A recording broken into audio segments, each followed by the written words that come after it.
Has this ever happened to you? You pick up your guitar and it seems that you can't play anything at all. But after 10 to 15 minutes your hands magically start moving as they should.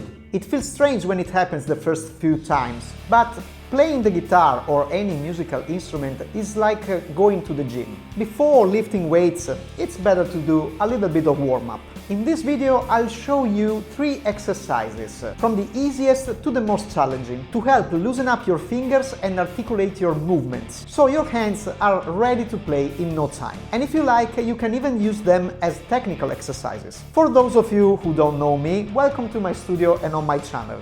I'm Stefano Rossi, I'm a guitar teacher, I'm the director of the Dupi Music School, and in my spare time I enjoy sipping vin brûlée out of an apple. What?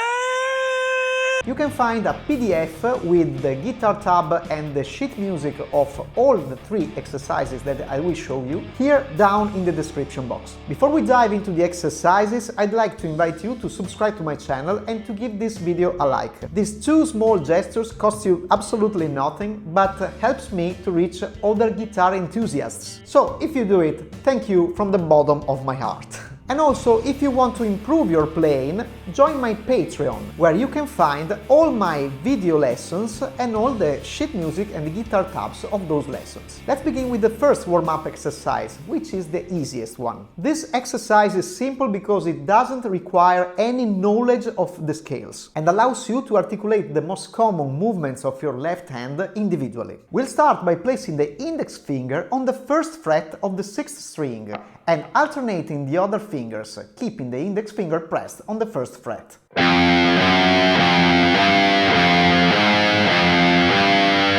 First, we'll use alternate picking and then legato. This is ascending legato, so it's like an hammer-on. In the first phase, we'll follow a mostly ascending sequence, transitioning to ascending legato, while in the second phase, we use a descending pattern and a descending legato, so a pull-off.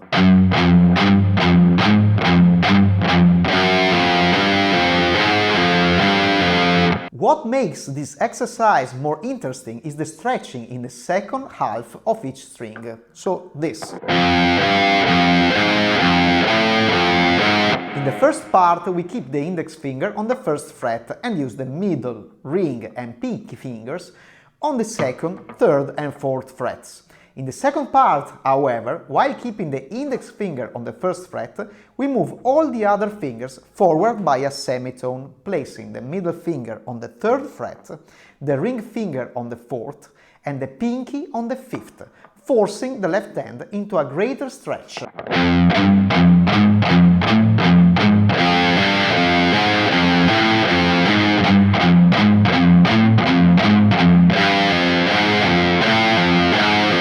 Here's the exercise at 80 BPM.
exercise is too hard for you, don't worry. You can skip the second part and stick to the narrower position. You can also choose to start at different points of the fretboard, such as the 5th fret, so you avoid stretching your hand too much. In any case, try to press down towards the end of each fret, if possible, and push your fingers to stretch them as much as you can. You'll notice a brief rest period between each string. This is because, being a warm-up exercise, we need to not overload our fingers. This way we can warm up without too much effort or risk of injury. This exercise is very useful because it allows you to warm up and even to increase your finger stretching. Feel free to play it as fast as you like. Here's the same exercise at 120 BPM.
Now let's move on to the second exercise, intermediate difficulty. In this case, we'll be playing 3 notes per string patterns on the key of C major. If you are not familiar with these patterns, don't worry. I've included a PDF with all the shapes of the scales, along with the PDF with the guitar tabs and the sheet music. This exercise consists of scalar note sequences alternating from ascending to descending patterns, played both with alternate picking and legato. The sequence connects 2 positions of the 3 notes per string pattern at a time, allowing you to warm up the most basic movements that you use when you play the scales on the guitar. In this exercise, the rhythm changes from 8 notes to triplets. So instead of playing 2 notes per beat, we play 3.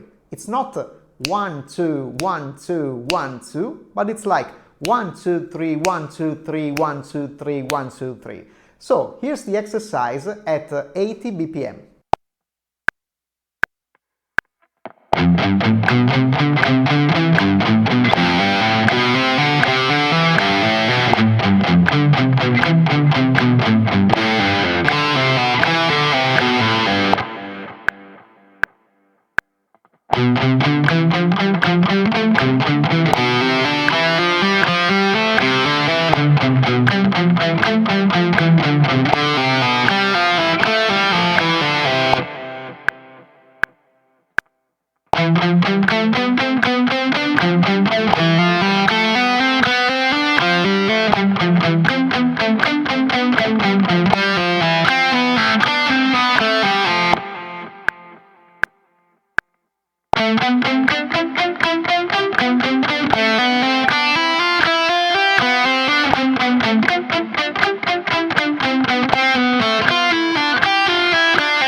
I've also included a small break between each position to give your hand some rest. Depending on the position, the finger used will be index, middle and pinky when you do a semitone-tone pattern. Index, middle and pinky but larger when you do tone-tone pattern, and the index, ring finger and pinky when you do tone-semitone pattern. The most challenging part is definitely the descending legato, as it requires a lot of preparation of the movement and a lot of stamina. If you'd like to learn more about this technique, let me know in the comment section, so I could do a video about it. Of course, you can speed up this exercise too. Here's the same exercise at 120 BPM.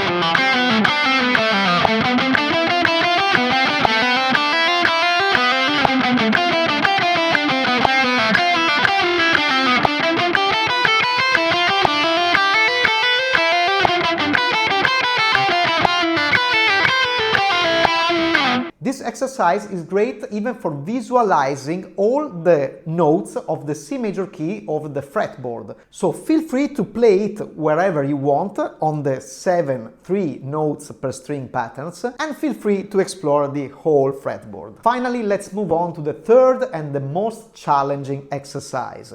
This is the exercise that I personally used to warm up in the last 2 months. Here it is at 60 BPM.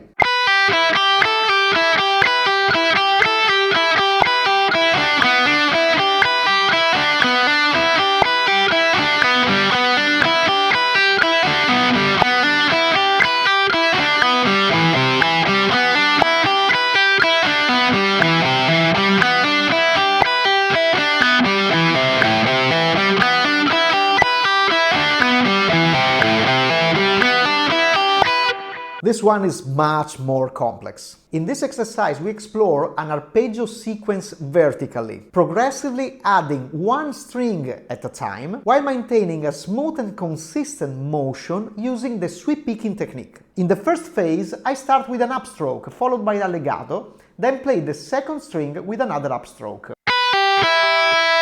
Then I return to the first string with a downstroke and repeat the lick starting with an upstroke. I even add another note here,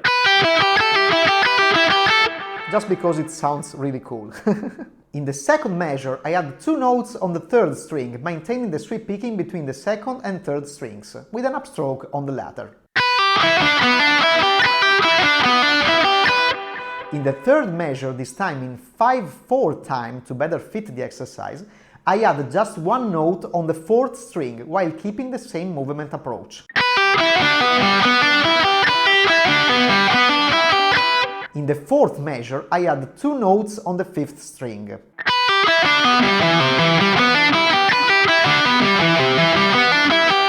In the fifth and sixth measures, I add 1 note on the sixth string, completing the arpeggio.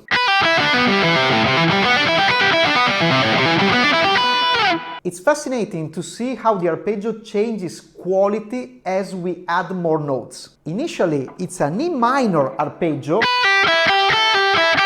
with a bounce to an A note. Adding the third string turns it into what could be considered an E minor 7, but starting from its fifth. Adding the fourth string gives us a possible G6. With the fifth string, we get a C major 9, and with the sixth string, we end up with an A minor 11. This pattern is fully transposable in any key and in any position, so you can use it to create even more complex and intricate arpeggios, as well to warm up your fingers for fast sweep picking and arpeggio playing. When I speed it up, I prefer using hybrid picking,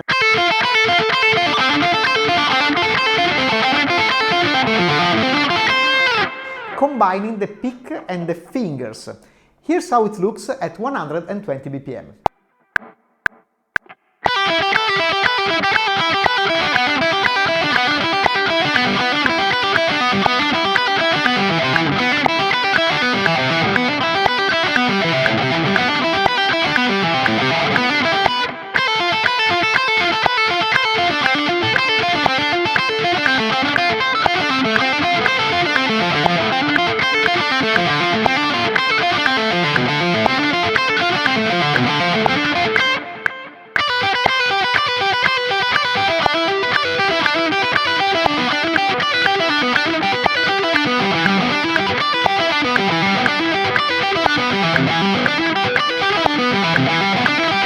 I hope these exercises were both fun and useful. Let me know your thoughts down here in the comments. Thanks for watching and I'll see you in the next videos. Ciao ciao ciao!